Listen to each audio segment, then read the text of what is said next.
నిన్ను దర్శించిన సంగతి మర్చిపోయావా? ఎన్నో తీర్మానాలు చేసావు, ఎన్నో వాగ్దానాలు చేసావు, ఎన్నో మొక్కుబడులు చేసుకున్నావు.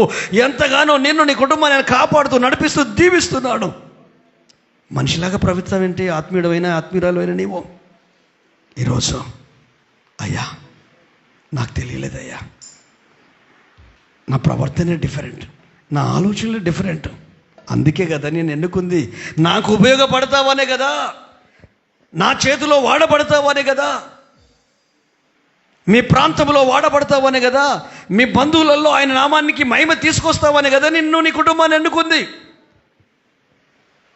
భయపడకు సహోదరుడా, భయపడకు సహోదరి, యవనుడా యవనస్తురాలా, తల్లి తండ్రి అన్న తమ్ముడు చెల్లి అక్క తల్లిదండ్రులారా, ఒక్కసారి దేవుడు లేకుండా ఇంతకాలం బతికాం. ఆదివారం గుడికి వస్తున్నా వెళ్తున్నాం, ఆయన ప్రక్కన ఉన్నాడు.